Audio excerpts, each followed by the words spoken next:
Hey everyone, welcome back, or if you're new here, my name is Emma Winters. I am a mom of 4 with a 5th on the way, and I create lifestyle content of our family living in Alaska. So if you like that kind of content, you can subscribe to the channel. Today we are doing a get to know me with a little Q&A. I posted a question box on my Instagram, and you guys sent in some questions that I'm going to answer. If you don't follow me, my handle is Winters in Alaska. So I was born and raised here in Alaska. I am number 5 out of 9, so I come from a pretty big family and grew up Christian, grew up in the church. I grew up dancing a ton, which is a big part of my story, and when I was 18, I went on the mission field for about 6 months and did a missions trip with YWAM, which is Youth with a Mission, and that really changed my life. Although I grew up Christian, I wouldn't say that I really had a relationship with God. It was kind of more just rules that I lived by. And when I went on that missions trip, that's kind of when everything changed for me, and I realized God wanted a relationship with me. And yeah, that was a pretty big catalyst for my life. When I was 20, I joined a dance company in Fort Worth, Texas, and got to tour around the US and dance and be a part of big productions, and it was just awesome. It was so much fun. I did that for 3 years, and after my 3rd year with them, that is when I met my husband.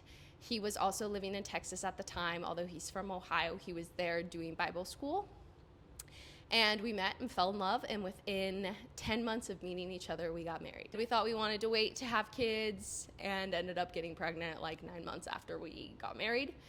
And then God just kept adding kids to our house. We were foster parents and adopted 2 of our children. I'll link in the description our foster and adoption story if you're interested in that. But yeah, within 3 years of being married, we had 4 kids. Our kids are amazing. We have a 16-year-old son, a 2-year-old little girl, and then 2 one-year-olds. And our boys are 4.5 months apart. Back in August of 2024, we moved up to Alaska from Ohio, and we have just been figuring it out up here ever since. It is, winter up here, and winter in Alaska with 3 toddlers can be challenging. It's been really cold the last couple of weeks, and just getting the kids outside can be a challenge, but the kids love it up here. We love it. I'm close to family again, and yeah, it just feels right.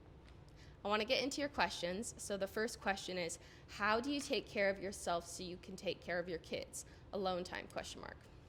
This is a really good question.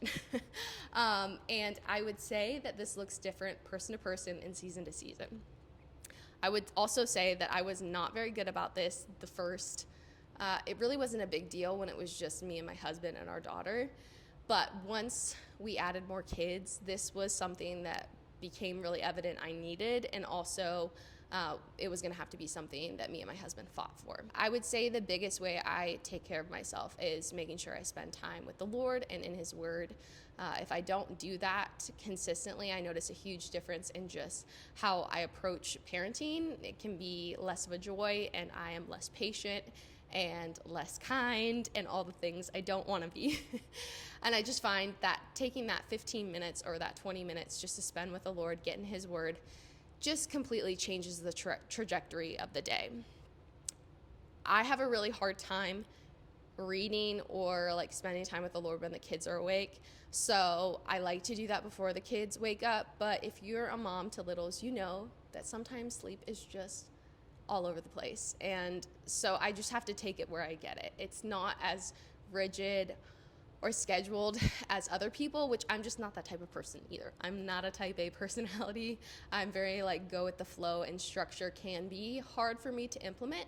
But that's one thing that I'm okay, every day, no matter the time, no matter where, I want to be in His presence and get refueled in that way. Another big way that I take care of myself is just having hobbies and having goals. So I love to work out. I love to do crafts.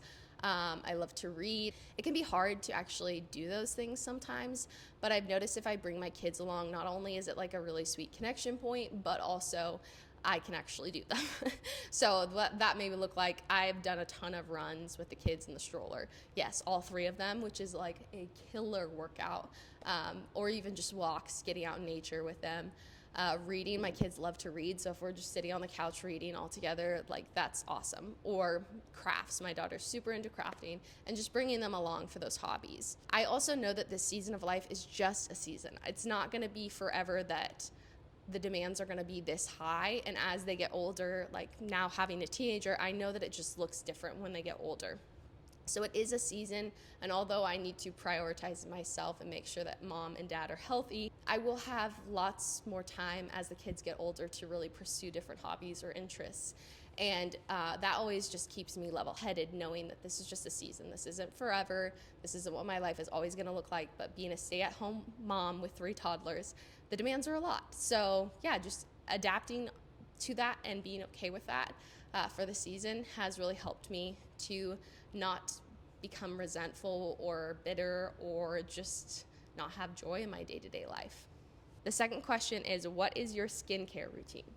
I am not a big skincare person. I wish that I was a little better at it. I go through seasons where I'm like really dedicated and like do it every night and every morning, and then long stretches where I just forget about it. But I do want to get better at it as I get older, because like I'm starting to notice things changing. But I use Dime Beauty's TBT cream or serum, and then I use their hyaluronic acid serum, and then I use their TBT cream. And I really like Dime. I know it's probably not like the cleanest ingredients, but I've tried the whipped tallow, and I don't know, if you're a whipped tallow girl, let me know what I'm doing wrong, because I feel like when I just use whipped tallow, my face looks so dull, and I feel like I look like I'm aging really quickly. Like it just is not energized or like vibrant. And when I use Dime's products, I feel like I always just notice a huge difference. My skin seems so much like brighter, and yeah, I have a hard time with the tallow. So maybe I'm not using the right brand. So let me know in the comments, is there a brand of tallow that you really love? Because I would love to do that. I know there's tons of benefits with tallow, but like I said, I just haven't found one that really works for me. How do you get your kids to be so independent? This is a really good question. I would say that, yeah, our kids are pretty independent, but that wasn't really a goal that we set out to achieve. It just naturally happened. And I think the reason, like I was reflecting on this, and I think the reason is because we've just always brought our kids along, whether it be we're outside doing firewood, or we're raking leaves, or we're inside doing the dishes. Just having our kids help if they're interested, not forcing them to. Like a 2-year-old doesn't need to do dishes every single evening after dinner. But if there's an interest there, why not just let them come alongside and try to help? I remember when Oakley was 1, her dad was outside doing firewood and she really wanted to help. And I was kind of like, no, come back inside, it's cold. And my husband was like, no, just let her help. And he would just give her all these little branches and she would go stack them. And she ended up being out there for like 3 hours with him stacking firewood. Granted, she wasn't carrying very much and she would take lots of breaks and eat her snacks and drink her water. But I realized she's a very determined little girl, and her attention span is really great, and not just limiting her just because of her age. Independence, I think, comes from you accomplishing something that was hard and like the satisfaction of doing that, and then your confidence level grows a little bit. So I would say, yeah, just if your child's showing an interest in something, give them something that's age appropriate for them to do in that same arena. And if they mess up and they don't, do it exactly how you would like to do it, that's okay. They're learning. Favorite hike you've been on? So 2 come to mind. There's one in southern Washington. I think it's called 8 Falls Hike. I'll put it in the description, but it's so gorgeous. It's like a 6.5-mile hike, and you just hit 8 different waterfalls that are massive, and you're walking through the Washington forest, which is all these huge, gorgeous trees. It's just beautiful scenery. The other one would be Reed Lake Trail in Hatches Pass, which Hatches Pass is just a really special place to me. That's where me and my husband did our first look, and I grew up snowboarding and hiking there a ton. It's a gorgeous hike. I think there's 3 lakes and then a waterfall at the end. Number 1 advice for people considering becoming foster parents. I would say if you have a heart for it and you feel like a stirring in yourself to become a foster parent, reach out to an agency, a social worker, someone to just get more information. Just actually start, because there's such a need. And I've heard a ton of people say that to me, like, I want to be a foster parent, or I love what you guys are doing. I would want to do something like that. But I think that life just gets busy and we put it on the back burner and then it never happens. So just reaching out and just getting more information will really help you decide if this is something that you can pursue right now, or maybe if it's something in the future. I would also say one thing I learned in becoming a foster parent was you have to rely on people. Like, you can't do it all by yourself, which is something I was not used to doing before. And it was really challenging for me to actually start relying on people and leaning on people. But start building a support system around you. If you feel like you're going to be a foster parent in the future, you're going to want that people that you trust around you who are going to walk with you through this process, because it's definitely not easy.